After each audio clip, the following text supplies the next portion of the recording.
It's all right. It doesn't matter. I'm not going to be offended by it because I'm a better person than Mike. Yeah. True. You created life, I haven't, so I haven't really got anything. And just in general, Mike. Yeah, apart from your Star Wars knowledge, I've got a bit more of that. That doesn't make you a better person, though, does it? It depends on the metric. If it was a Star Wars quiz, I think it would. I think knowledge often is, Is this going to be our cold open to the episode? Yeah. More knowledge doesn't necessarily make for a better person, I'd say. No, I don't think that's There's no such thing as better people. Knowledge is power, but everybody's good in their own way. Everybody's good and different, and that's what makes the world beautiful. That's true, but you were the one who said you were better than me, so it actually falls down to you. Because I wouldn't do a horrible nickname to you, Mike. Well, in fact, when I talk about you in podcasts, I actually talk very highly of you, don't I, Mike? I don't know. I'm not usually in those podcasts. So you don't listen to any of the podcasts I do? I've never listened to any podcast you've ever done. If I find out you're in a podcast, I'm like, I'm not listening to that. Ria's in it. Outrageous, everyone. You should be outrageous. Michael. What is good is his cheeky little face. He's like, he can't even do it without looking so Why do you cheeky. hate women, Mike? Why do I hate women? Where do we start? No. To clarify, anyone who doesn't know, if this is your first time in Disney discussions, I'm coming off really badly. So sorry. Mike and I are not getting married anymore.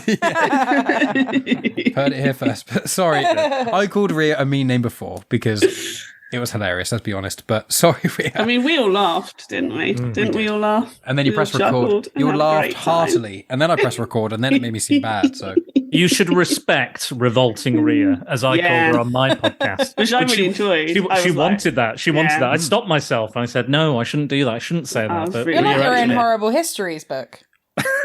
Oh my God.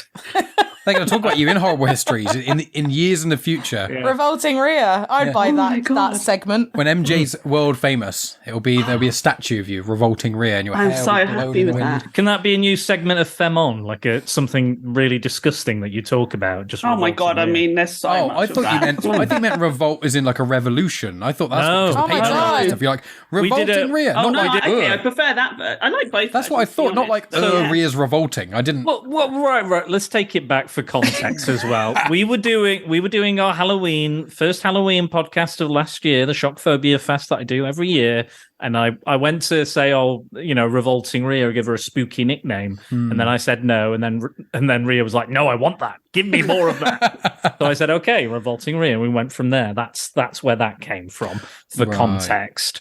I like both though, like revolting in both terms. I'm very pleased with that.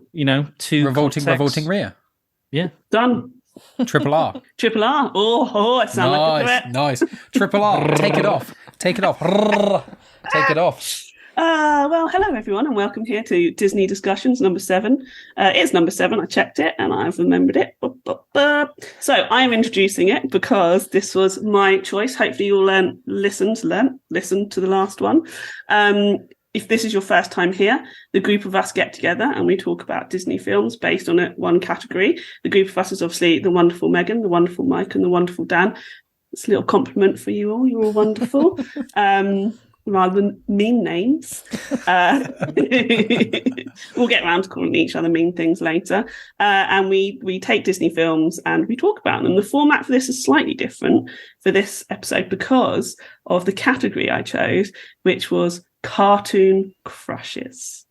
So I want to talk about the cartoon characters we had crushes on when we were watching Disney films.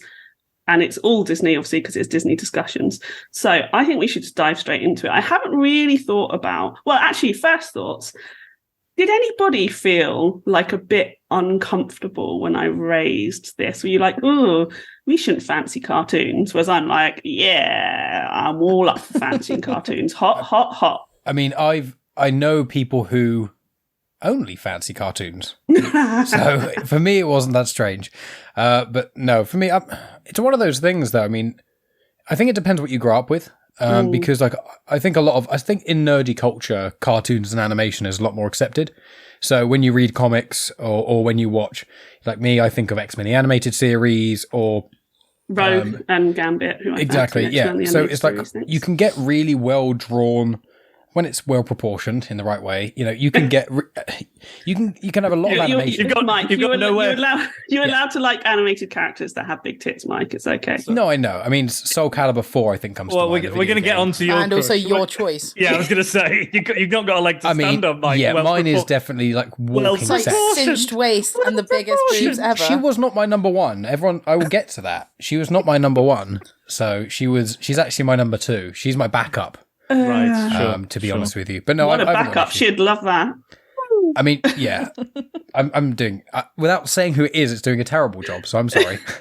Maybe you should. Well, maybe that's the segue for. Maybe for we should go. You should go first. Yeah, I've got no particular order. So right. Mike went for one of the most obvious choices. Yes, I did. Us, Mike. So I went for Jessica Rabbit, which is probably most people's, even in modern day. But I will clarify that although this is Disney discussions, my actual number 1 cartoon crush was Lola Bunny, from Space Jam. Had a massive crush on her. I think it's the eyes. I don't know. Just have a thing for rabbits. But Jessica Rabbit isn't a rabbit. She's got the surname Rabbit. Yeah, I don't like the fluffy tail, but it's just Lola Bunny has a lot of This is why you love bun buns. I think bunny rabbits are like my favourite animal, but not for that reason. I think they're adorable and cute. Does she have the sex drive of a rabbit as well? Like just it depends if it's the sex drive or is it the procreation element, because that amount of procreation that rabbits do is not that sexy to me. But no, I mean, with Lola Bunny, it was the way she held herself. I've always been into confident women, be it animated or otherwise, confident, strong, often tall women. So that's a thing I've spoken before, like Ted Lasso, Hannah Waddington, who's obviously in other stuff, and she hosted Eurovision and things recently. We all fancy her, don't we? Yeah, I mean, it's just the way I think me and Dan, we both described a woman, a trait of women that we quite like is Amazonian. Very, very tall, can take care of himself, could probably beat us up, but, Definitely. That's and in some ways, I prefer that. I wouldn't necessarily prefer. I don't want a woman to beat me up. That's not really my jam. But it's just something I've noticed about myself. Accepted. You definitely could. I mean, you have thighs that could crush like human skulls. I have thighs that are like the walnut, like nutcracker. Yeah, nice. Yeah, that's what I call your thighs. Like Cena on a top from Bond. Mega, I can only get so aroused. Let's just calm it down with the thighs. So, I mean, obviously, there's going to be some objectification in this podcast. So I think like this is all a bit of fun, everybody. Like it's okay to fancy people and think people are hot. All of our listeners, there's going to be a little bit of objectification, but I imagine there's other reasons why we all fancy these characters as well, apart from Mike, who's just gone purely. No, I will clarify. Lola's my number 1. Okay, she is. I mean, but you can't do her. But I will say with Jessica Rabbit, obviously she's drawn very well. But one of the things that now this is going to make me sound like I objectify women. One of the things I didn't realize about Jessica Rabbit in my memory was how much of a strong woman she was, and how actually she literally says at one point, "I don't like all this attention. This is the way I was drawn," which obviously is very clever. And it's like a lot of women who look that way. Granted, the thing she wears is very provocative, and she works at like a singing show, burlesque-esque. But that's still just how she's drawn. She's drawn in those clothes. No, of course. Can't change her clothes. I think cartoons can change their clothes, can't they?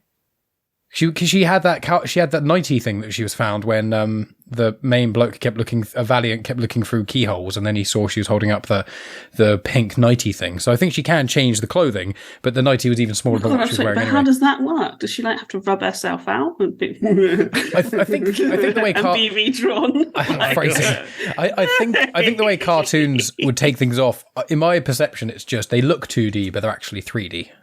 I mean, they can pull out items out of nowhere. If you want to go into the rules of cartoonery, it's going to be. Well, it depends what kind of cartoon, though. Doesn't it? True. Yes, because if we go into the, off to the east, there's a lot of cartoon sexualization, isn't there? Without going too far into hentai, but that's not what we're here to talk about. It's with Jessica Rabbit. I found that on this watch, especially. She like takes charge of her own body and her own sexuality, but at no point is she the victim. At no point, her husband's the one who gets captured. He's the one who gets framed. She's the one who's just Valiant. I mean, she captured her husband at one point. She's like a badass. She's a badass, and she's like, yeah, people look at me this way, so I'm just going to kind of use it to my advantage. Men are always looking at my chest, all these sorts of things. She does have that flirtatious, obviously, side to her, but she uses that to manipulate people to do what they want, but she's not a bad person. So it's kind of like, hey, I've got these very large breasts and I'm drawn like a perfect hourglass. Men are going to fawn over me and objectify me, so I'm going to use that, because that's going to happen no matter what, to help myself, to help, my husband. And the thing is with her, what I like is that Roger Rabbit is so annoying, but he is a good person. But he's so annoying, and she just loves him so much. And she even says to Valiant, she's like, I would do anything for my husband, anything at all. And it's these kind of elements, which is like, it's almost, and I think they kind of hint at it in the film, but I think what they're trying to say is she's almost like the perfect woman in air quotes. She's got the looks that people want. She's very strong. She'll do anything for her husband, which obviously a lot of men want, but she's not just like completely subservient. She does actually do her own thing. She can fight for herself. So she's just got all these layers to her. Not what she wears. She seems to only wear one thing, but she has lots of layers to her as a person, as a character, that I found watching this as an adult. I was like, yeah, there's, drawn boobs. I mean, I've always had a bit of a disconnect with that when it comes to, fancying, when it comes to the way something's drawn in a certain way. It's more about the personality aspect of things, just because I can't get out of my head seeing like an overweight old man drooling while drawing a pair of tits. And then my mind, that disconnect to go, these are just two circles, and suddenly they're tits, and it just changes and immediately becomes sexual. And so in my mind, the sexualization of cartoons is nothing against anyone who finds them sexy, but for me, there's always been that kind of, I can't not think about the person who's drawn them, so that always puts me off. But her as a person, as a character, I did like. What about you, Megan? Your Well, first, I would like to ask you, what was your first memory of Jessica Rabbit? To be fair, it was when I was quite young, because this film came out, 1988, so it was before I was even born. So I think it was before. Sorry, guys. That was the year I was born. So nice. I mean, I was only 6, but still, come on. Someone has to be the oldest, the wise person here. Oh, smooth. Yeah. See what you did there? Pulling it back. It's pulling it back. But I think my earliest memory of, I never really, watching it now, especially because I haven't watched this film in over 10 years, the amount of innuendo and the amount of stuff they got away with is insane. But I think it's because back then they didn't have PG-13/12. It was either a PG or it was R-rated. There was no in between. So things like Ghostbusters and that sort of stuff, they're like, okay, let's push the limit. Let's have shit said loads of times. Let's have sexual innuendo without overt nudity and things like that. Although there's alcoholism in this film quite heavily, which I found quite surprising. And a lot of smoking. Yeah. A little bit. Even the kids have got cigarettes at one point. They give him one. It's like, oh, wow. But I think because it's when he's like, thanks for the cigarettes, and they're like, anytime. Yeah.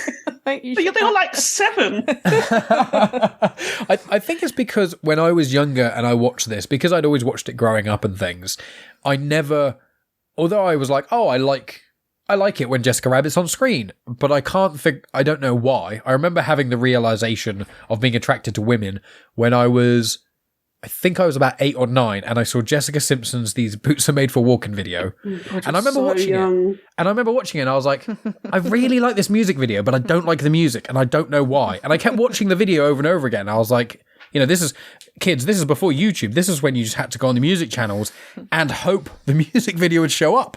And I remember catching it. Mike saying that as like that was really long ago. Kids, you had to go on MTV and guys. Well, that was 10 plus years ago now. Your VHS used to run out. I mean, Chris Phelps will know this. I owned VHSs. We owned VHSs. I still have some upstairs. I had Harry Potter and the Philosopher's Stone. I know, but you're acting I had Star Wars. No, but it was a joke. It was just for, the newer generation won't know, what. I mean, we even spoke to someone, didn't we? In the long ago, they once had boxes that contained films. We went out drinking. I mean, there are kids at work that don't know what VHS tapes are. We went out drinking. Because they're like proper kids. Yeah. Well, we went out drinking recently, and I won't say the names or anything, but a friend of yours, one of their friends that I had met prior, she was 19? She's 19, yeah. And she didn't know what a VHS was. Love it. So it's, I mean, I think if you are 19 now, you probably would have a peripheral idea what a VHS is, but still. So I meant that as a joke, but it was like, I don't want people thinking, oh yeah, I was on YouTube watching the same video over and over again like a little griever. I wasn't doing that. It was just when it would come up. YouTube didn't exist at the No, point. I would just flick through channels and hope. Did. Yeah, probably. But then I just remember one point, I think when I was probably near 10 or 11, I kind of, when those feelings start to come out and you actually get taught about it, because I went to a Catholic primary school, so I got very little information about it. But when I think I kind of had that realization with this explains a lot, Mike. Thank you. Yeah. But before that time, before Boots Are Made for Walking video, a transformative experience, before that, I think it was just, I liked her. You know, I remember fancying Lola Bunny a bit and thinking, wouldn't it be cool if she was real? And I'd love to, you know, meet her or whatever. But at that age, I didn't have, there was no sexuality to it. So I just remember her being in the film. And I remember the music, the kind of the sexy jazz almost music playing. I remember that. But obviously, being that age, I never had any realization what was it. The like patty cake thing. When we get to my pick is I was completely charmed by the character. I didn't know that meant I fancied them. Yeah, so exactly. You know, that's a good way of putting it. Yeah, because it's like with all that, like there's the whole patty cake scene, like what that's all about, and obvious, and the way they do it is so funny and so clever. And when I was younger, I didn't get that. I did watch this film when I remember it being on when it was like Christmas time. It was always yes, Christmas. It's definitely a Christmas film. And when it was the patty cake bit, in my head I was like, well, obviously they're having sex. Like when we watched it like yesterday, I was like, well, they're having sex. And then you see the pictures and they're like, I was like, oh, they're actually they're playing patty cake. I was like, what? Okay. It's like the Bugsy Malone thing when they're throwing pies in each other's faces and that indicates death, but they didn't want to show it. Yeah, when they're using it starts cream off pistols. Yeah, it starts off with literally a cream pie in the face, and then it starts into the Tommy guns and pistols. It's that sort of thing, and I'm just like, nowadays with 12As, especially, no spoilers, but especially with like things like Guardians of the Galaxy that we recently watched, which should be a 15, surprising to be honest. Amount of Brilliant swearing. movie, but there's a lot in there that was like, Jesus, it's hard to watch, and I'm nearly 30. And when it came to like films before there was the middle ground of PG-13, 12, films had to be quite clever. I think more clever, because nowadays it's just like you can almost get away with anything. But I think those days with Bugsy Malone and with Who Framed Roger Rabbit, you have to be so clever with some of the things you do. And I just thought it was so brilliant the way they did it. But yeah, Jessica Rabbit, I just remember her being really cool and something about her that I liked. And throughout the film, she does show up in the film quite a bit. And really, it's Valiant who's a muppet and doesn't know what he's doing and keeps getting everything wrong. And she's switched on. She knows who the bad guy is from the start. She knows exactly every moment of the way. She's a step ahead of everyone, but no one listens to her. So it's one of those things. I just think she's a powerful, and also I think apart from Doris, who obviously she's fairly old. She's not like old, but you know, an 8-year-old boy, unless you're Dan, probably wouldn't fancy a woman of that age, you know? So I think she's the only real Doris, the guy's love interest. Yeah. Dolores. Sorry. Dolores. Doris. Yeah, Doris is an old name. She's not that old. No, but she's probably 40. It is 1947, guys. Remember, that's when the film is set. Well, the film's set in 1947, but still. Oh, Megan, sneezing away.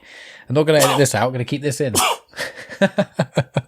She's allergic to all my bullshit. That's the problem. Hey! Apologies, everyone. I'm not feeling very well. But yeah, I just think her being the only woman in it as well. I'm going to help Mike with this because I do think he's struggling a little bit to defend his choice, just a little. So this film works because it's a film noir. Mm-hmm. Okay? It's a film noir. Yeah, we've got all the cartoony stuff and all the kind of, you know, like, hey, look, Mickey's on screen at the same time as Bugs is. Wow, look at this. But the film and the story and the structure works because it's your Chinatown, it's your Maltese Falcon, it's all those classic film noirs. And Jessica Rabbit falls in to the femme fatale archetype.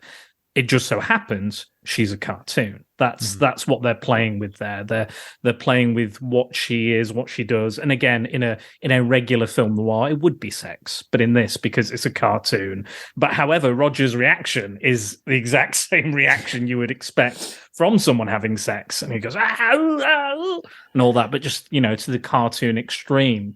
And I think this film has a lot of layers because of that. I think because of its maturity. Again, some of the themes we're looking at deprived and, you know, desperate people, alcoholics in the bar all the time. There's a lot of like kind of racism as well. Like you could put any kind of group in the toons category, be it LGBTQ plus or Black, Hispanic, whatever. You could put them in that, and you can see where that's coming from, and you can see the basis. And I think if you've seen a few film noirs, you kind of see how well it works as a film noir as well. But I've always really enjoyed this film. I can see why Mike is attracted to Jessica Rabbit. I see it as well. Obviously, but it is obviously overtly sexual because they're proving that these men are fans. They're like, oh, who wants to see a toon? Who fancies a toon this much? And then they see her and they go, oh my God, she is gorgeous and she's everything that the idealized woman would look like at that time. The big bust, the big breasts and bum and tiny waist. And again, it's that. And Betty Boop, who is in that scene, was a sexualized character when around that time. Like people were going and like hooting and hollering, like woo woo woo, and she's doing a little sexy dance, and that was at the time their version of the sexy cartoon character. So they're kind of playing with the history, the post-war history, those original cartoons that were being made at the time, the film noirs that were being made at the time, and it's this wonderful kind of slapstick noir film. But yeah, I agree with Mike. I think she has a lot of personality. She's voiced by Kathleen Turner, who has got a sexy voice. Let's call it what it is. But my crush has got another actress with a very sexy voice as well. I like husky voices, so again, I can't blame Mike for picking Jessica Rabbit in a sense. But yeah, I really really like this film on those levels as well, and having fun with those tropes of the film noir and playing around with what's cartoony and what isn't. But yeah, those two worlds you wouldn't think would meet. In like, I can imagine a lot of filmmakers trying to make those worlds work and intertwine in the way they do, but they really do work. And I think that's why the film is so strong, is because of that. I was worried that when I chose this film, because I looked through Disney's entire animated discography trying to find a character that I had any vague recollection of fancying, and this was the only one. And although it's not technically Disney, it's Touchstone, and then it's also distributed by Buena Vista, and it's on Disney Plus, and it's Mickey Mouse. Those companies are both owned, created, and founded by Disney. Exactly. So arguably, yeah, and it's something we've talked about before in what falls under the Disney canon as well. Yeah, so the Muppets as well. Yeah. Although Muppets is now owned by it, but I was a bit worried about choosing this film because I was like, what if Jessica Rabbit has the personality of how she looks? That's gonna be not ideal. And then what if the film doesn't hold up? That's what I was worried about. And then it starts and it goes 100 miles an hour the entire film. There's barely a second to breathe. But it's so clever in so many ways. And I was like, because I posted when I shared it on social media, I was like, it's one of the greatest animated films of all time. And then there was a point and I was like, have I oversold it? And is this actually, am I going to look like a dick? And then I finished it. I was like, you know what? It's not my favorite animated film, but I think of what it is and what they did. It just hits every nail on the head. And it is it's beyond clever in so many ways. And the only films that are close to it is Space Jam, which I really like Space Jam, but we rewatched it last year. It's nowhere near as clever at all. It's kind of like learning the wrong lessons from this film in a lot of ways, even though I think it's a fun movie, Lola Bunny's in it. But then you've got Looney Tunes Back in Action as well, which is another one. And then you've got Space Jam Legacy, and they, again, missed the mark a bit. So I don't know if you two know of any other films that have got cartoons and live action mixed in. Are there many of them? Bedknobs and Broomsticks, I suppose, is one of the first. Yeah, Mary Poppins. Yeah, oh, that's a good point. That's probably the first, isn't it? Yeah, I think that was maybe one of the first. I think there's a few here and there, but it's very. I think the techniques they were using in this was really interesting because they had the actors really there, much like they do now with green screen, blue screen. They had the actors there in special. The guy who plays Roger Rabbit was actually there in a rabbit costume. Oh, really? Wow. Yeah, and he had him, all dressed up because they needed something because this was like in its kind of early days, so. There was very kind of rudimentary technology, like when they're waving the real guns around, like the weasels, those guns are on strings. So, and then they're animating around that. So it was groundbreaking, I think, in many categories. The deal between Disney and Warner Bros. To have those characters appear on the screen together is something I don't think you will ever see again. because it must have been that airtight a contract. It's like getting Marvel and DC to do a film together. It's just not going to happen.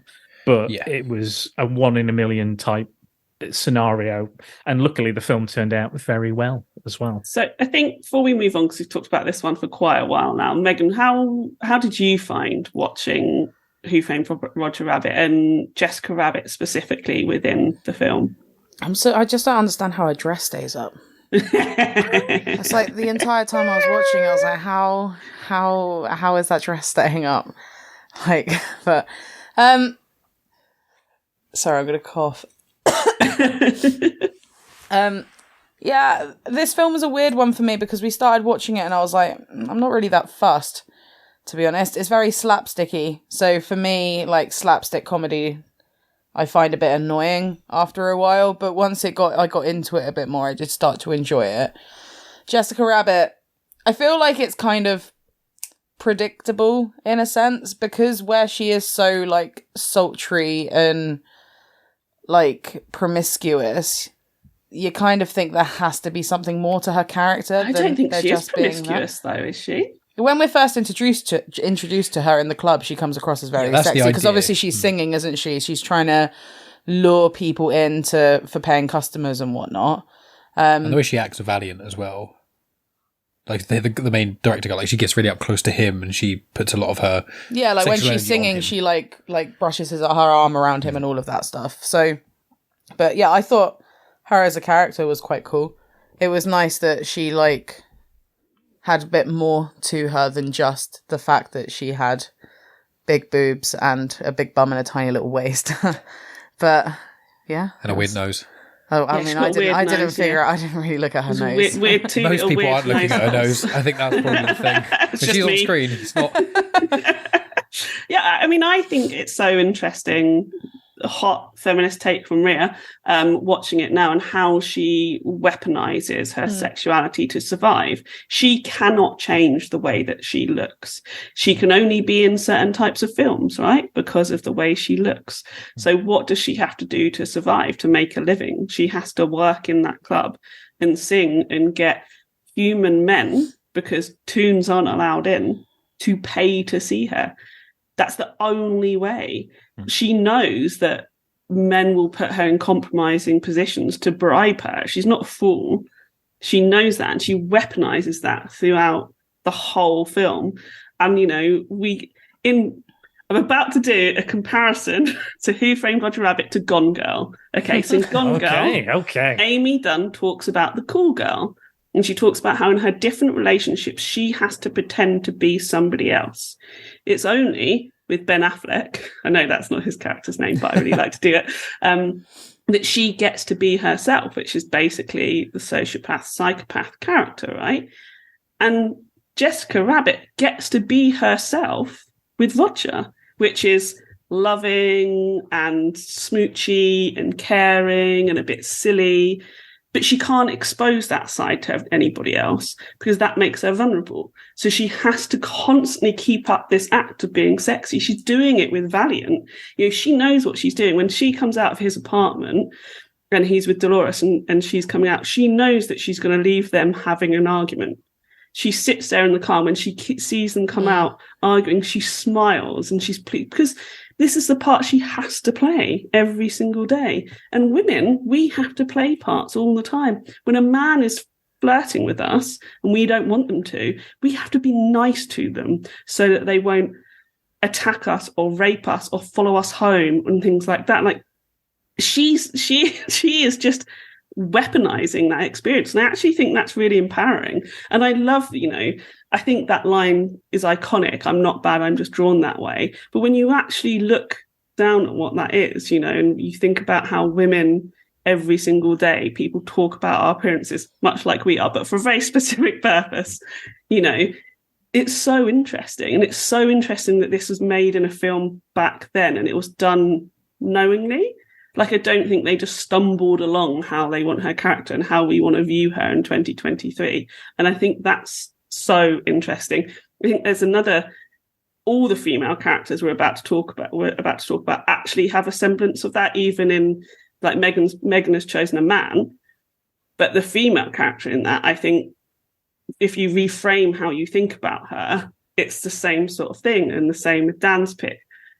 So, Mike, you've gone. Let's go for one of us ladies. Do you want to go next, Megan, or shall I? I don't mind. You go for it. Let's do your pick. Alrighty.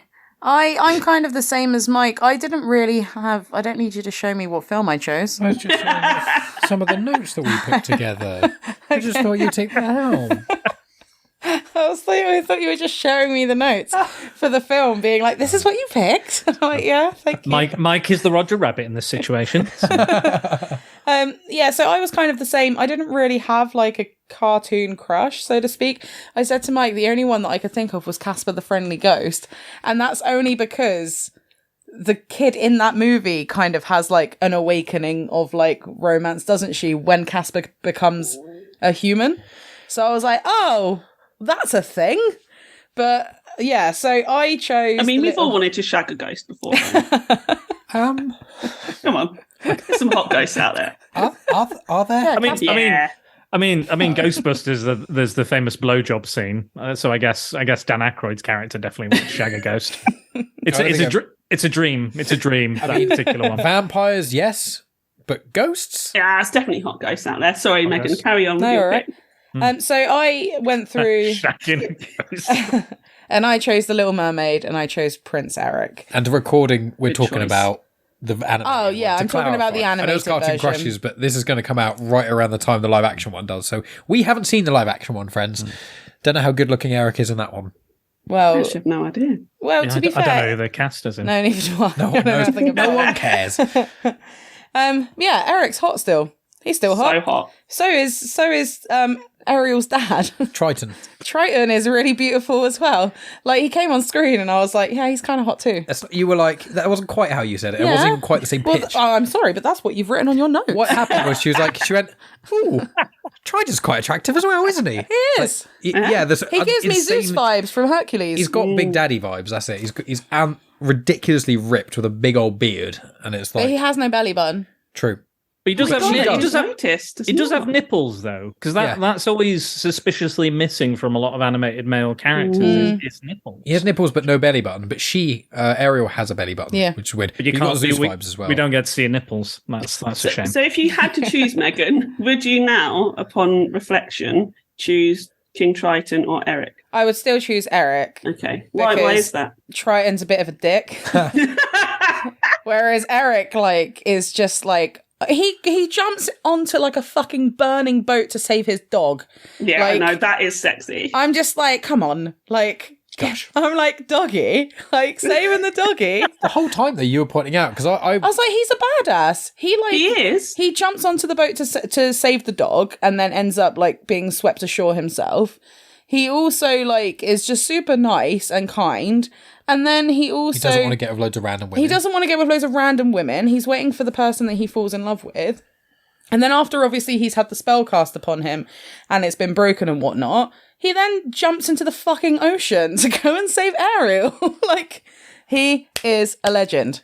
Husband And material. he's not ashamed that a girl saved him. He says Yeah. it. He openly says, I was saved by a girl.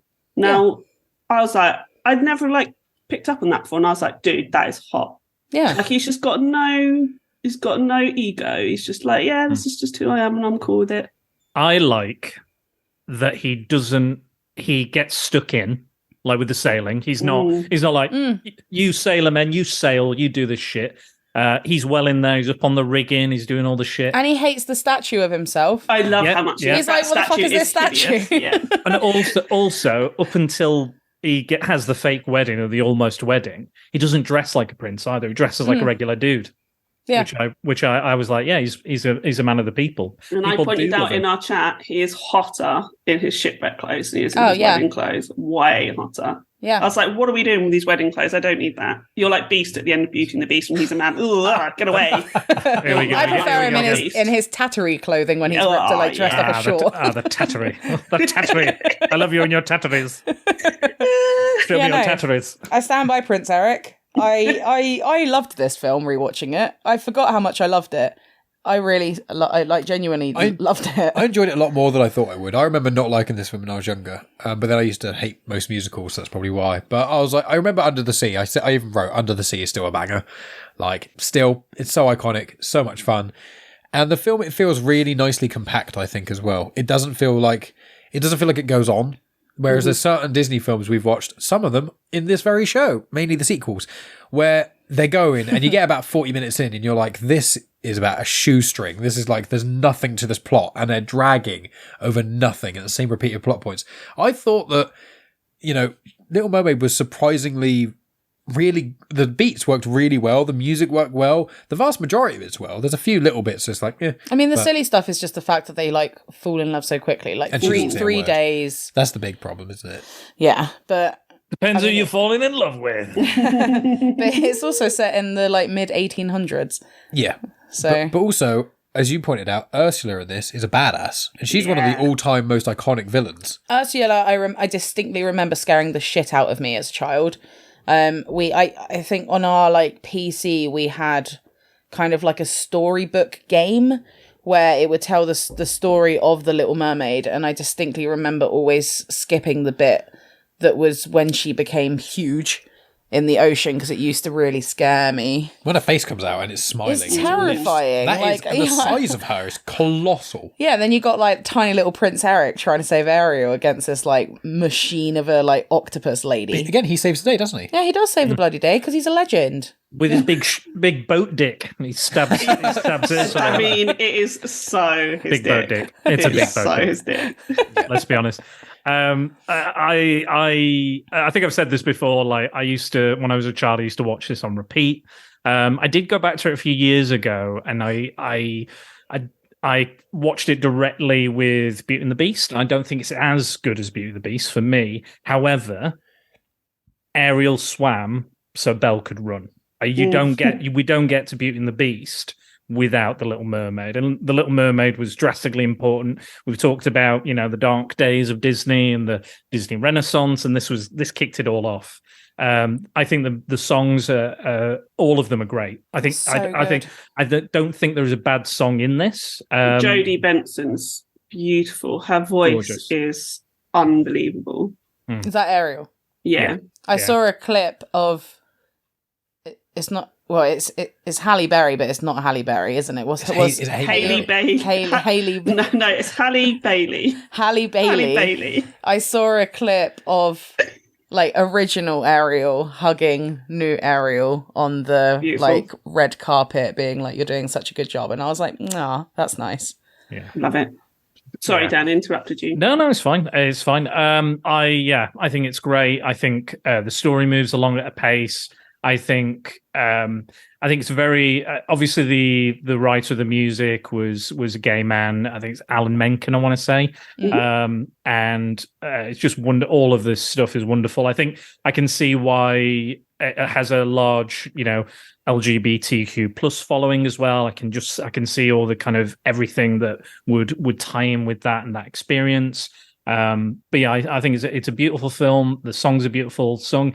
Some of the characters I don't think they necessarily need to be there. Well, the French chef who's like the most horrendous stereotype. Oh my god, yeah, that was when I watched that I was like, this is the most offensive part of this film. Yeah. I was like, this is horrendous. That whole bit, I was like, and obviously the can was playing in the background. I was like, because you can't have any other music apart from the can. Surely not. Surely not. Was it? What's the?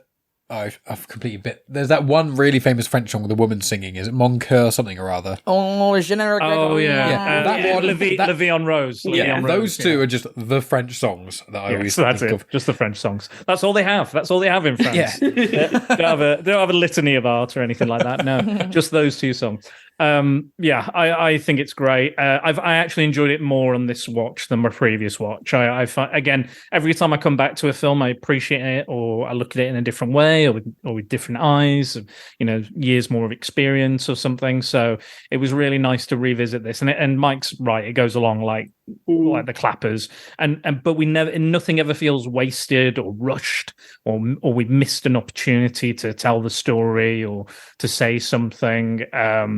Poor Unfortunate Souls is a absolute banger of a villain song as well.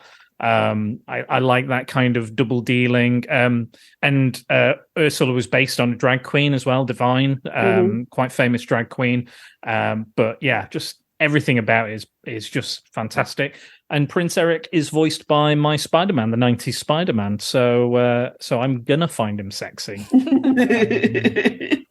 Covered in all those sticky webs, but it's the same voice. It's like there's no difference. It's not like I'm a new character. It's just like he's Peter Parker is his Prince Eric. His Spider-Man's a bit deeper. I think he's got like a bit more of a superhero gruffness to it. But no, I think it's a powerful film, and it remains a powerful film. And I think it's one of the best Disney films that they've ever made. Yeah, it's a film that I was obsessed with when I was younger. I was absolutely obsessed with. I was one of those kids. We talked about this, I think, when we talked about Beauty and the Beast. So I never wanted to be the blonde princess. And so when Belle was there with her brown hair, it was very exciting. But I did always as a kid want to have red hair. I was like, red hair is the most beautiful thing that's ever existed. Yeah, I'm still obsessed with it as a grown-up. I think red hair and ginger is just absolutely gorgeous. Look at me just objectifying all the redheads.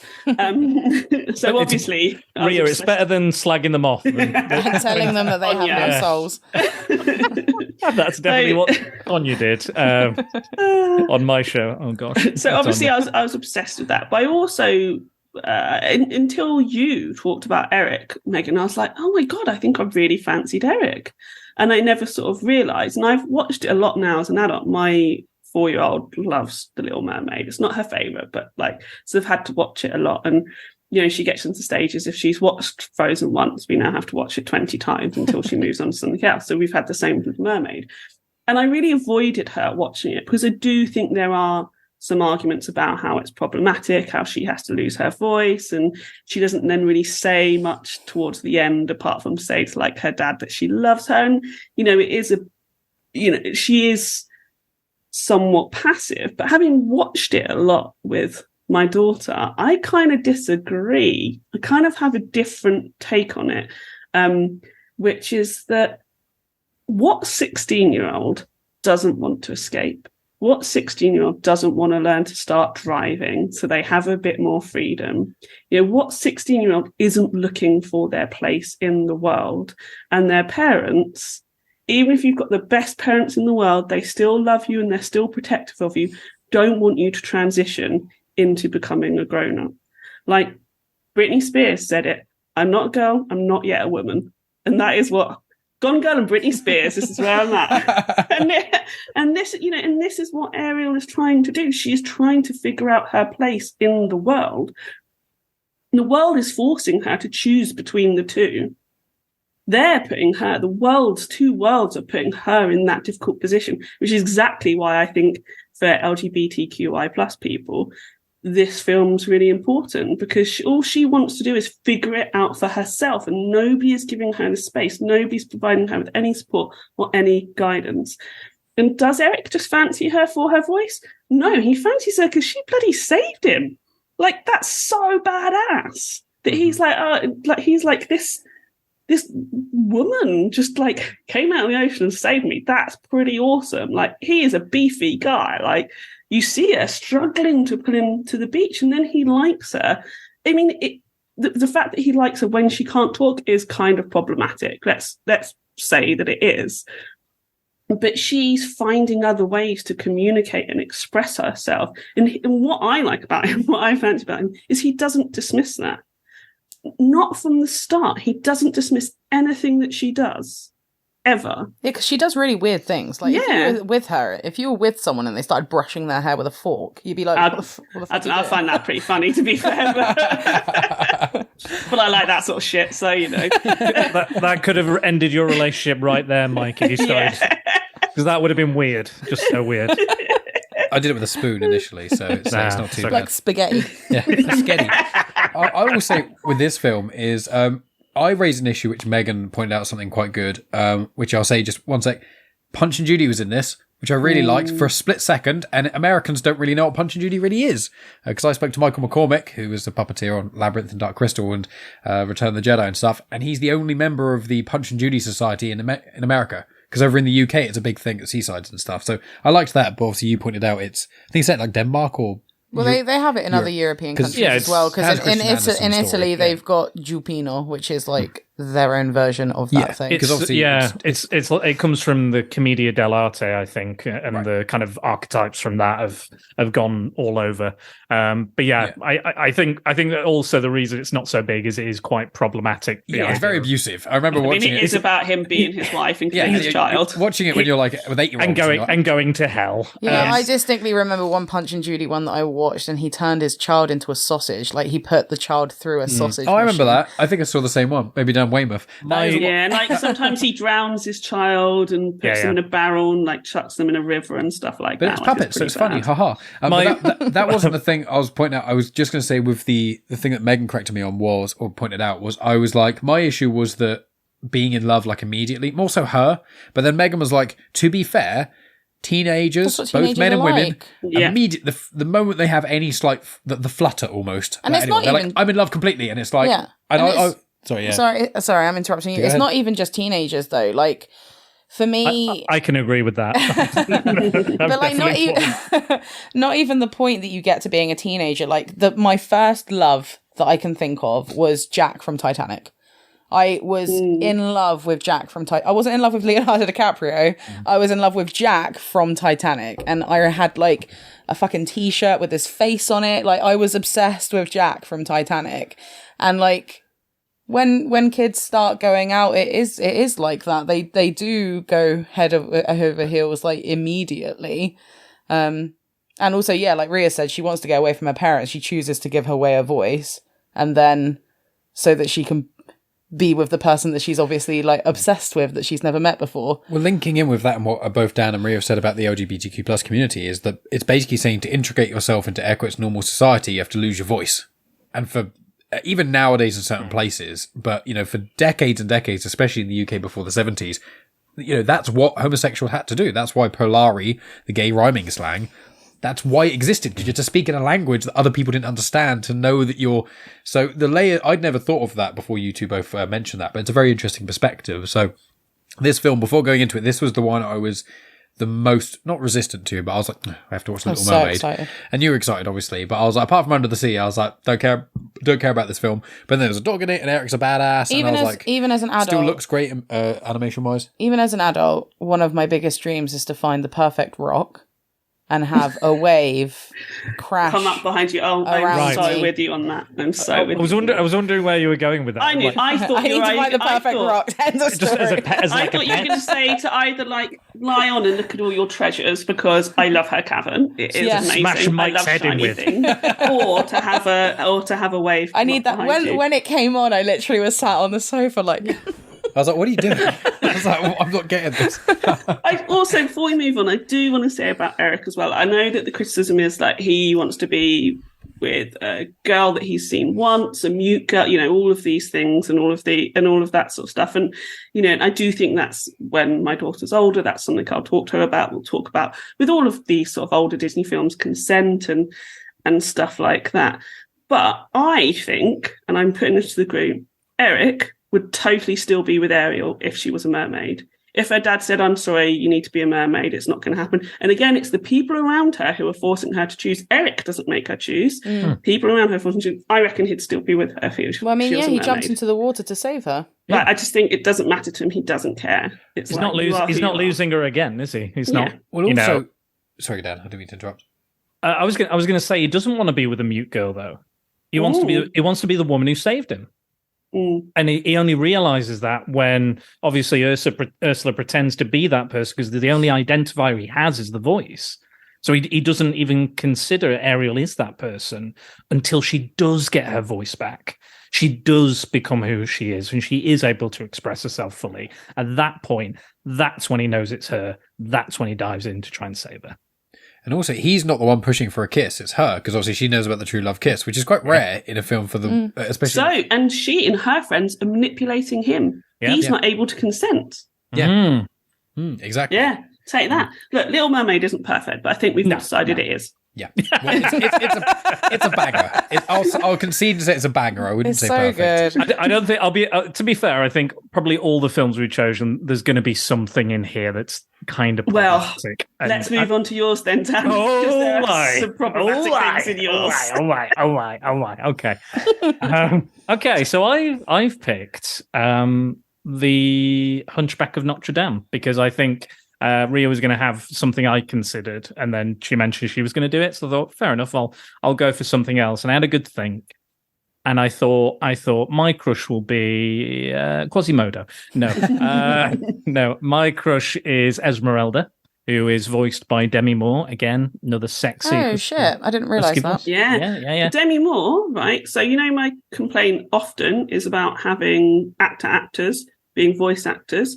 You cannot tell with Demi Moore in this film. No. Her voice acting in this is sensational. She's the one from Ghost. Yeah, thank you. Also, I think Demi Moore you is knew who I was referring The to. pianist. I was like, Is this what? Ria? Is this why you want to shag a ghost as well? Yeah, maybe. Patrick Swayze. I would shag Ghost Patrick Swayze, even if he isn't Whoopi Goldberg's body.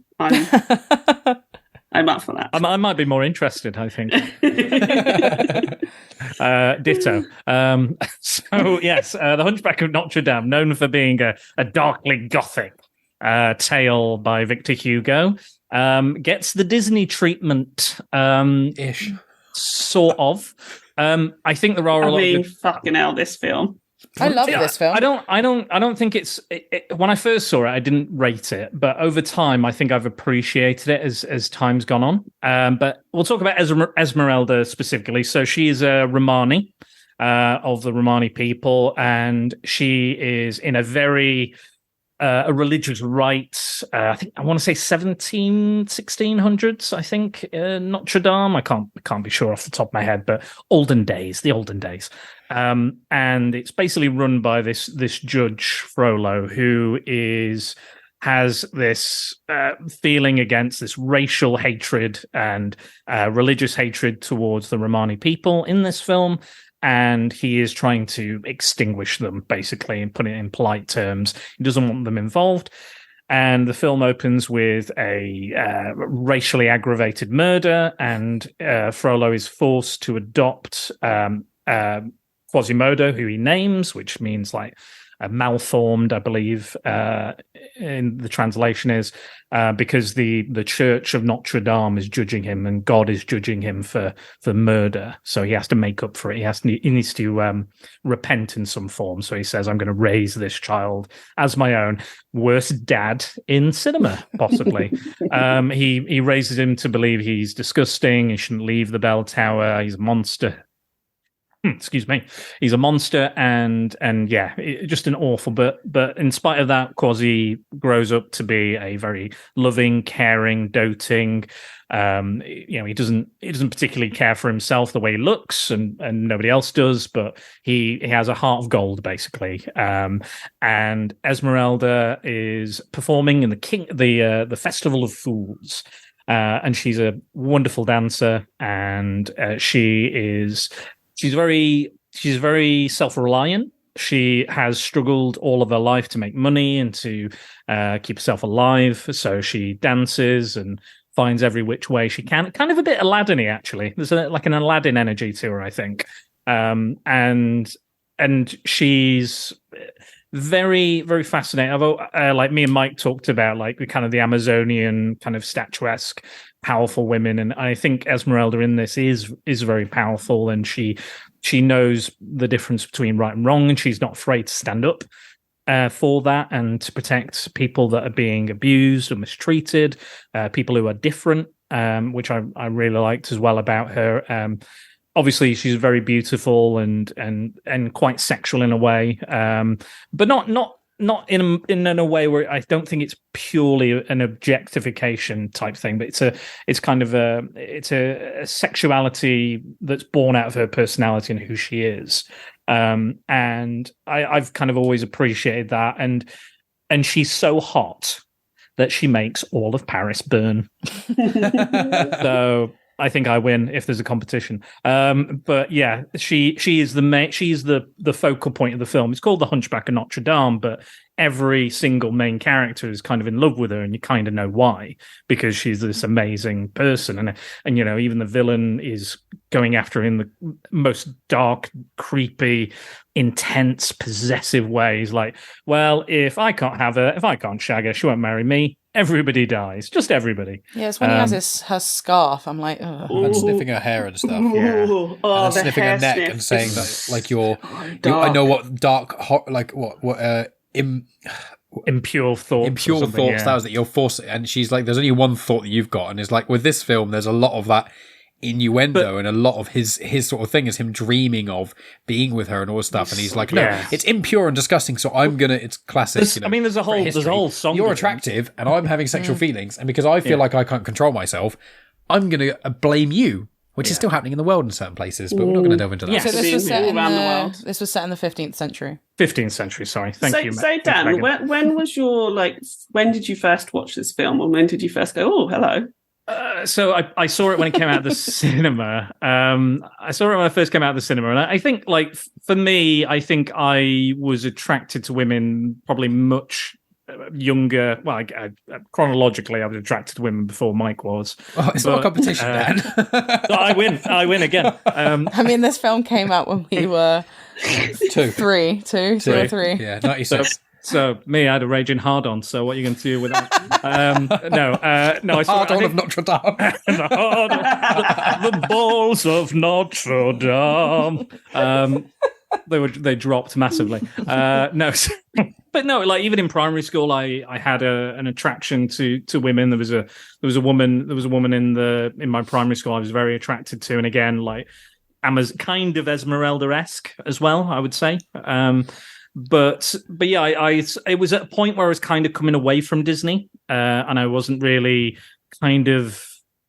I was kind of like, oh, it's just kid shit. I don't like this. Oh, I want to do something more interesting. But going back to it, I think it's one of the more richly complex Disney films. Like, there's a lot of layers. Like the religious right, the equality, the how we treat people, the way we look at people, and the way society is. Like the Festival of Fools, they flip society upside down for a day.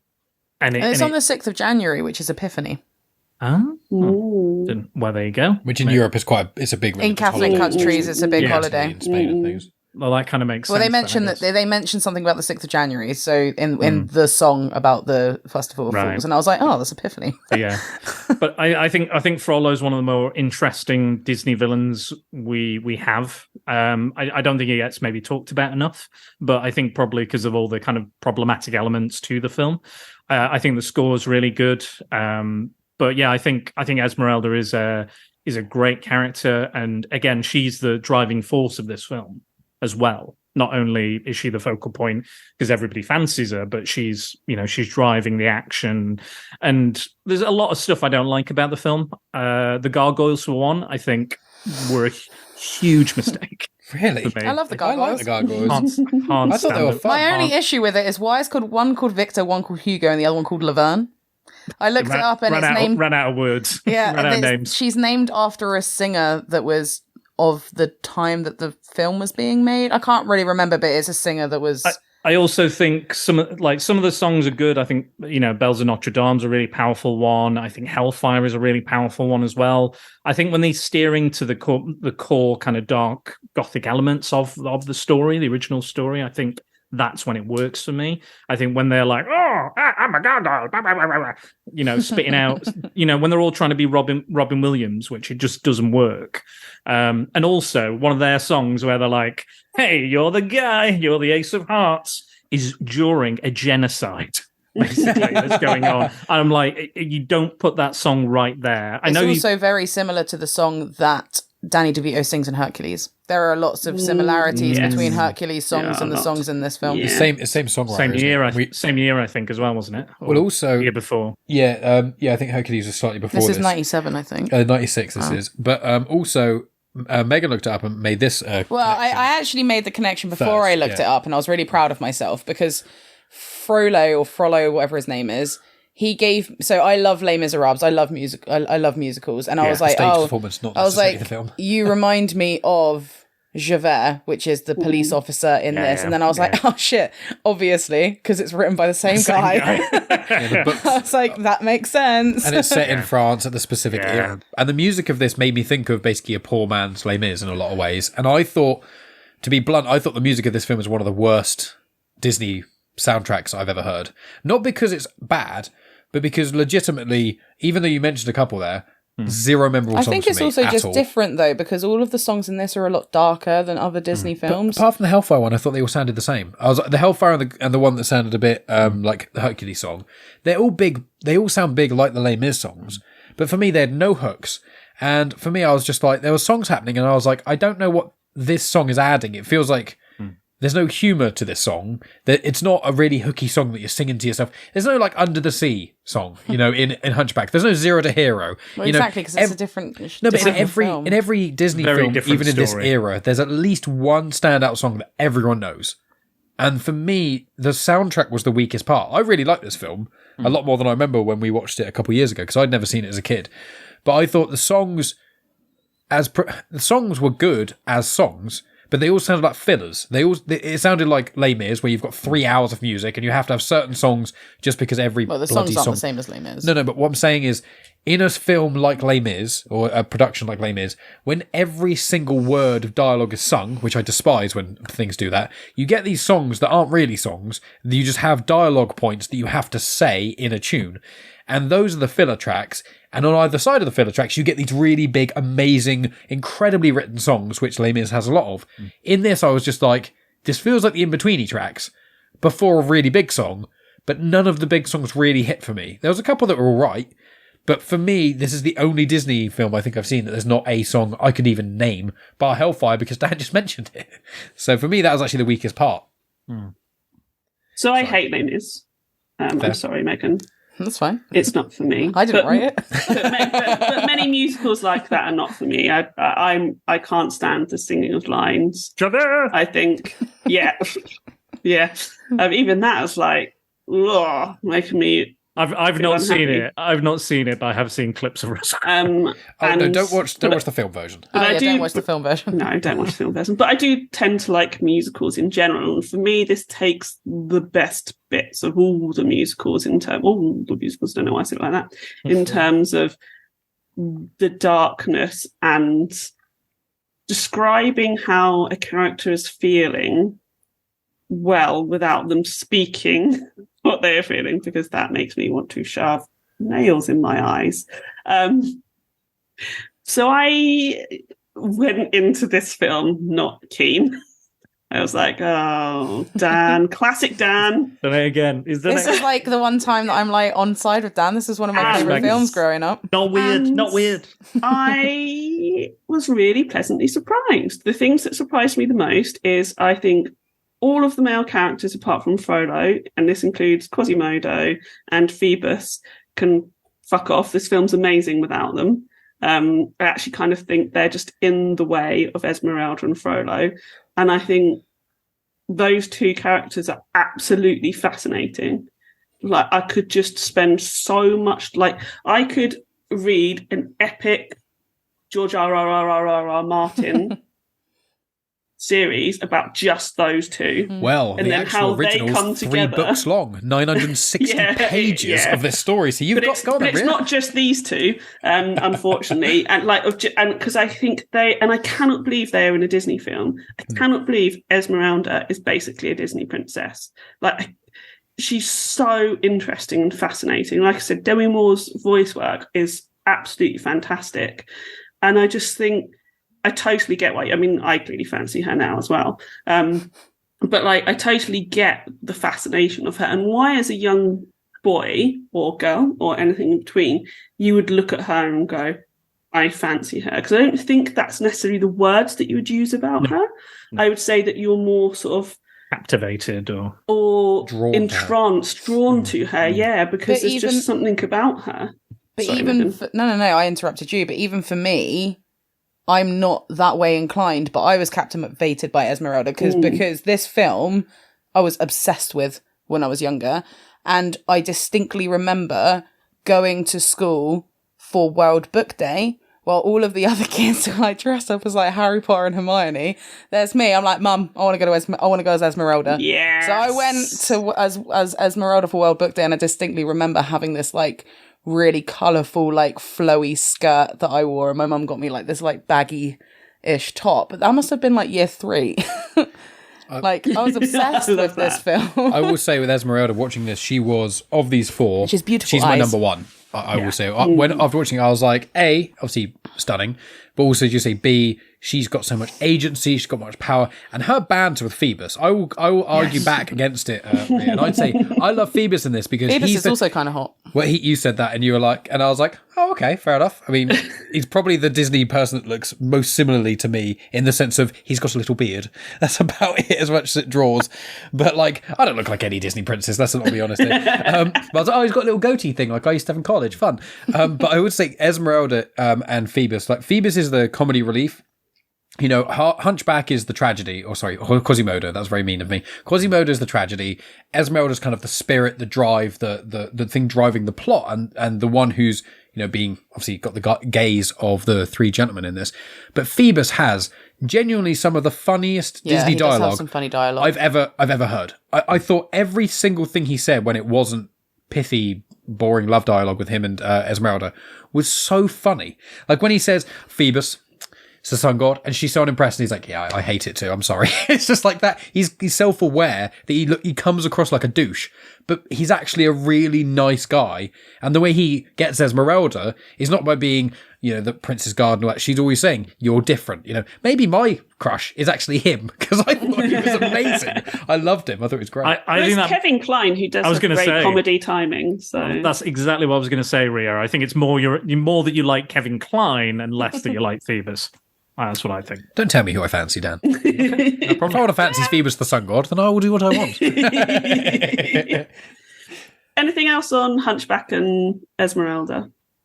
Aside from, I think it's massively underrated. I do think tell us more. Tell us more, Megan. I want to hear this because it's very rare you agree with me on anything. So. I don't know. I just really like this film because it's different. I've always had a fascination for this film, and I just find it so weird that there's so many people that haven't seen it. Like, I think because it came out at the time it came out, it kind of got swept under the rug a little bit because there were so many other Disney movies that were coming out at that time that were just slightly more popular. But yeah, I've always loved this. I mean, for me to go to school dressed as Esmeralda, like so I was obsessed with her. I loved her. And it's probably one of my earliest memories. I don't even distinctly remember watching this film over and over and over again, but I remember going as Esmeralda for World Book Day. I think I didn't watch it when I was younger because I think I, much like most people who haven't seen the film, probably went, oh, I either know the plot or I'm not interested by Quasimodo. You know, you think you know it. But I'd say with this film, I think one of the other reasons it didn't do as well, probably in America, is because it accurately shows some of the major pitfalls with dogmatic religion, especially Catholicism and Christianity. And let's be completely honest here, Islam is very, very similar in its doctrine, trying to make people celibate and trying to repress people's sexual feelings and then victimizing the people who are the ones being sexualized, you know, women in the Middle East. Sorry. It's one of those things. It's something that I think is so powerful and is so important. And, you know, his Hellfire song, although I wasn't as much a fan of the song itself, musically, the dialogue and the imagery. And when he's there by himself and he's like throwing things into the fire and his hair's going all weird and he's like getting stressed, like he's basically, although I hate him, obviously, he is struggling because his own religion, which is what most people in those times, especially someone high up in authority, is basing their entire identity on and their entire value on, when that is being challenged by their human desires, how do you go about doing that? If you're a good person, you either try and, you know, either deal with it yourself or change your perspective on religion and go in a more progressive liberal mindset, which is generally the healthier way, and talk about it.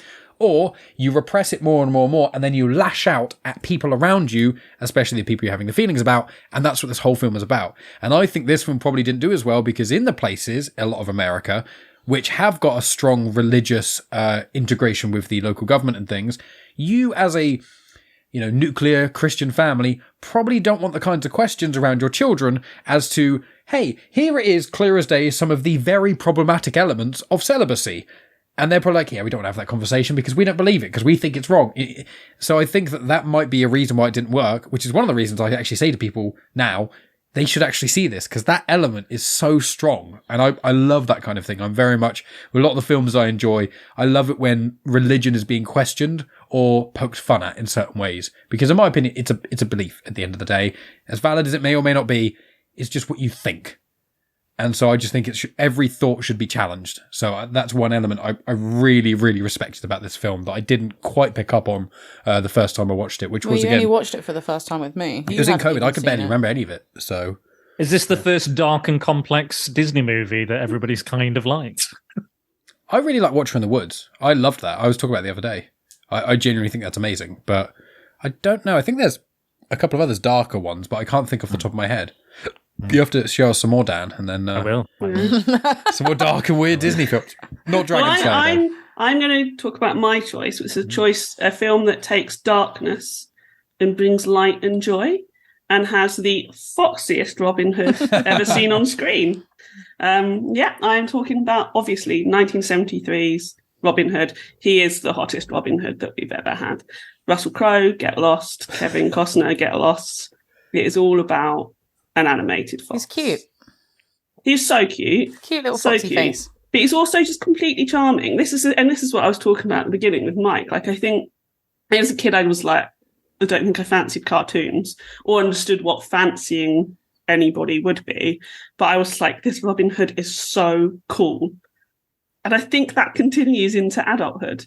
Like, there's actually quite a lot of hot animated characters in this film. I'm not going to lie. I was like, I think I fancy quite a lot of these people, these animals. But can you go into that a bit more, please? I'm a bit confused. Are you just thinking of all the things you could do with Hiss, or am I going off the mark? No, not Hiss, but Little John. Little John's hot. The Rooster's hot. Alan Adale's hot. The Rooster is cool. The Rooster's very. I want him to be my uncle. I just.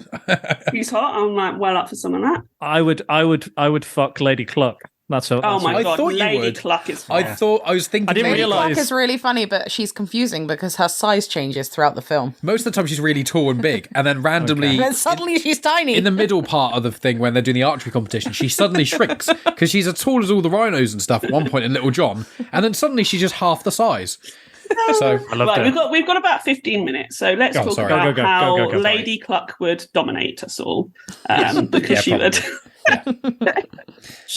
She's definitely the dom. The rest of us are the subs. The world is a sub. But yeah, so Robin Hood. So the fox, Robin Hood. Foxy by name, foxy by Robin Hood nature. He's just completely charming, and he's not got an ego. Like Robin Hood, Prince of Thieves, great film, love it. I mean, terrible, but great. But dude, Kevin Costner has an ego. Like that Robin Hood is also, look at me, I'm Robin Hood. Even at the end when he's supposed to be all charming, I do not understand why Maid Marian ends up with him in that film. I'm like, he is such a knob. He's so up himself. This Robin Hood doesn't have any of that. He's literally about survival and what is right and what is wrong. And who knew that would do it for me, guys? But apparently it does. I really like his accent. He's got a great accent. He's never doing anything to get praise or, he's got that sort of like George Clooney sort of cocky charm where it's just charming enough, but not too charming that it's really annoying. Unless it's sort of like the later Oceans films. He loses them. George Clooney, not Foxy Robin. It's always just on the right side of charming, and apparently that just really works on me. He's funny, he's kind, like look how he's taking care of his community and the people around him. He puts them first, but he still has fun with it, and he is such a gentleman to Marion. He's such a gentleman to her. Like I never realized, until I watched it literally in the last couple of days, can't remember what I did, that he says, well, they say they've never even kissed, but they're just completely in love because in my head, they just love each other's personalities and they respect each other. And it's like, it's not about all that other stuff, although they're clearly going off and having weird sounding fox sex in that den. Fox singing each other silly. What does the fox say? Harder. Fox me silly. And so I thought rewatching it, like we all joke, I don't know if you do, but there's a certain generation of us, we all joke that we all fancy Fox Robin Hood and Fox Maid Marian. Like it's just like a running joke. And it's like all women want is him and all guys want is her. And so I was like going into watching this and like having that in my head and joking about like this whole article's written about it. Go and Google it. Like and thinking, it would be really funny. But I was like, I get it. Watching it again, he is so charming and so is she. And I was like, I think that's really unusual. And it's not like in that sort of, when people describe vanilla as being boring. Vanilla's awesome, by the way. You can do loads of stuff with vanilla. So actually, it's also my favourite ice cream flavour. It's probably mine. Mine too. Absolutely mine too. Hey, and nothing wrong with that. Exactly. Thank you for that validation, everyone. But there's something about that. Just core, like nice doesn't have to be bad. And this whole film is a little ray of sunshine. And I love that. Who else fancies an animated fox? Just me? I do. Well, he has a sexy accent. So sexy. I can agree. I can agree with you. I think both of the foxes in this are hot. If you didn't go for Robin Hood, I would have gone for Robin Hood because I fancied Maid Marian quite a bit. And like the bit where she sneaks away with the young lad and they're pretending that, and I was like, I want to save her myself. And like he's like, I'm Robin Hood and I do this. What do we do now? Now we're in this bush. Oh, I guess we kiss. All right, cool. Yeah, sure. Like I wanted my own little version of that. But I again, this is even into my teens, me and my friends were still watching this version of Robin Hood. Like it still works. Again, the action is great. It's animated beautifully, but also it has that fun Disney quality, but you never lose a sense of the impending danger or threat of the taxman. And even though like King John is like a doofus and Hiss is like the other doofus, the slightly smarter doofus. And even the the Sheriff of Nottingham isn't particularly smart, but like there's moments where these characters are going to be beheaded. You got the rhinos charging. You're like fuck, and your heart sinks because you really enjoy and love these characters. Robin Hood and Little John running through the forest. Who doesn't love that? Like I don't think a lot of the songs are real winners in this, but the first few songs I think are really strong and they stick with me.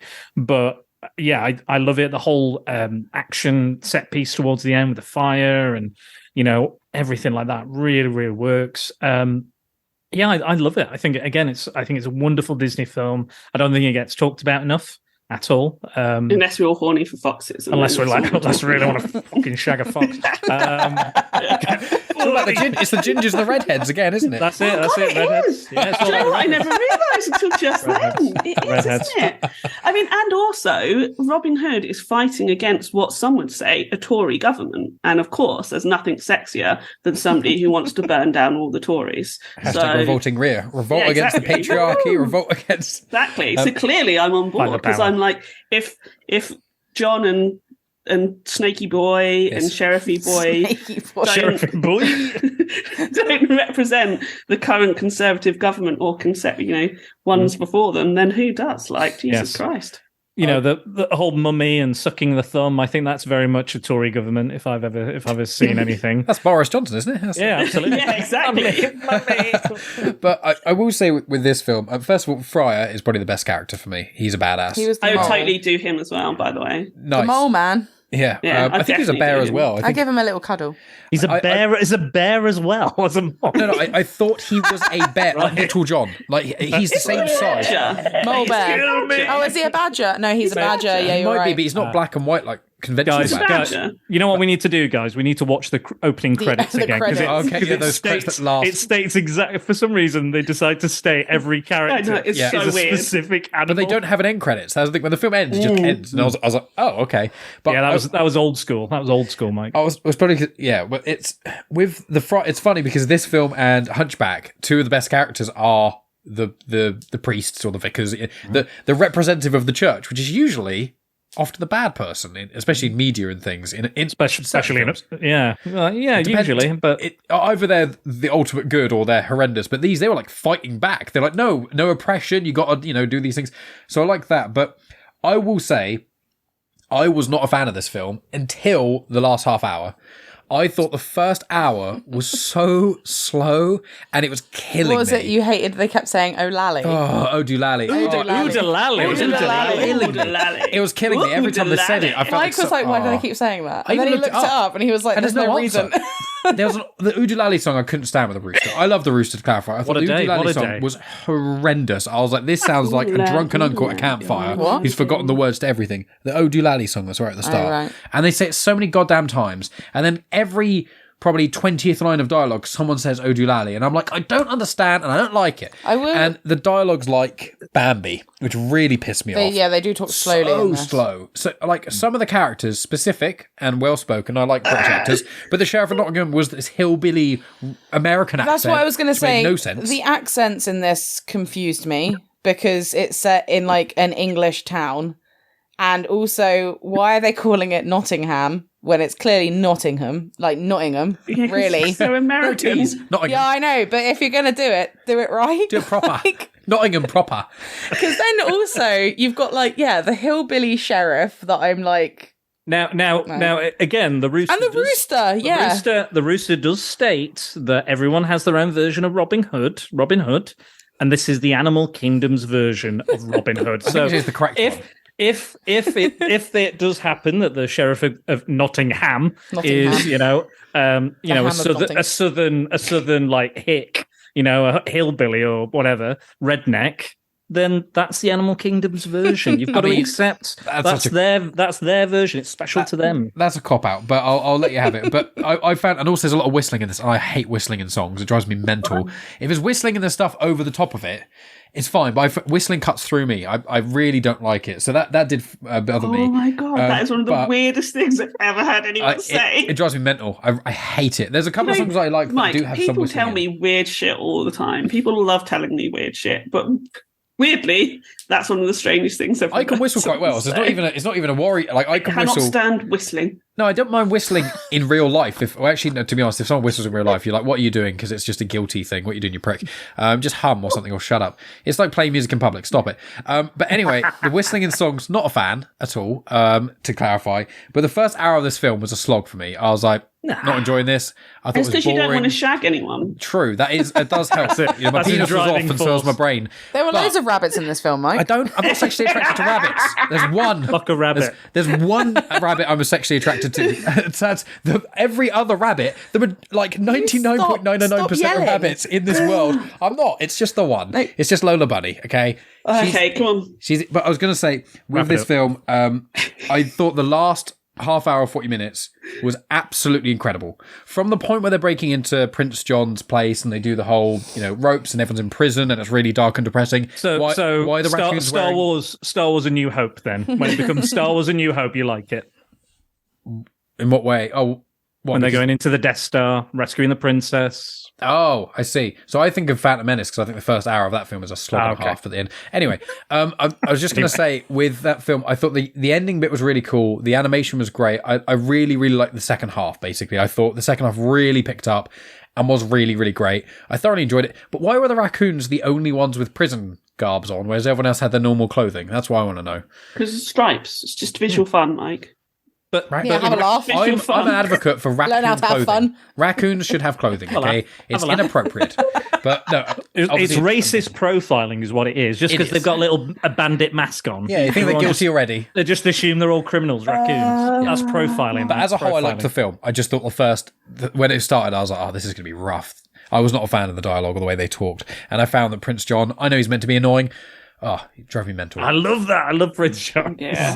He's so irritating. See, he was too irritating for me. The sucking thing was like, I know it's intentional, but it went on and on and on. I was like, okay, I don't need to keep watching this animated lion suckle his own thumb. Okay. Right. Megan, last words about Robin Hood to you, and then we'll wrap up. I liked it.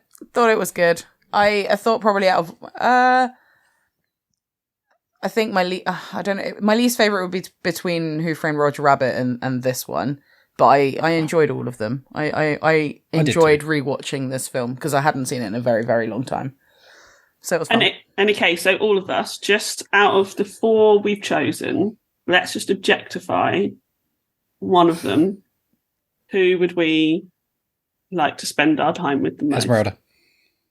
Esmeralda. by a long. By Mine a would still country be mile. Prince Eric. To be fair, it Yeah. would probably be Esmeralda I'm- or Prince Eric. I'd just say I'm torn because they've both got beautiful eyes. They do. Like, tell you what, I'm going for a threesome. So What about a foursome, that's me including sorted. Prince with King Titan? Throw I him think he'd into be a the selfish mix. lover, though.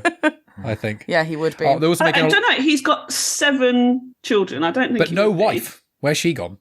I Shagged mean, her he's to just death. enjoying himself. Well, there's a thing on. He said shagged He's her to allowed death. to sleep around. Come on. I mean, he did. There is the room. There's the. They're all little like worm people down by Ursula. Yeah. But to crush your soul, sorry, they're going to make apparently a live action remake of Hunchback. They're making a live action remake of Robin Hood as well. So I get mean, ready for it's not that. going to be as hot. So It's not Also- gonna be, it's also, not going I to read- be good at all. I read this week, because of the popularity of the Winnie the Pooh horror film, they are making a horror Bambi and a horror Cinderella. So that's incoming. Bambi Right, would work. alright. Cinderella, the original like tales, the stepsisters cut off with they cut off the edges of their feet to fit them in the glass slipper. I mean, they could probably make a horror Little Mermaid as well, because in the Yeah, original took a story, it's tongue like out, don't pins they? and needles. Isn't walking it, when on she's knives, walking? and then she turns into sea foam. Bubbles. So, Yeah, yeah. Mike, you're only allowed 1 minute to tell everybody about you. I'm timing it. Okay. My name is Mike. Hello there. Follow me on social media at Genuine Chit-Chat on Instagram, Twitter, and on Facebook. You're potentially listening on the feed of Film on Film or on Genuine Chit-Chat. Either way, both amazing shows. Check other stuff out. I've got a lot of stuff going on. I talk to Star Wars authors, a lot of non-Star Wars authors, filmmakers, all kinds of different things. Check out Genuine Chit-Chat on YouTube for video versions of the stuff as well. Everything's in a playlist, and that's great. And then also go to patreon.com/Genuine Chit-Chat, where you can find myself and Megan release an episode of Afterthoughts every week. It's only £1 a month. And so if you want to hear more from Megan and less from me, go to patreon.com/Genuine Chit-Chat. And don't forget to rate and subscribe this show if you're on Film on Film or on Genuine Chit-Chat. 5 stars. 5 stars.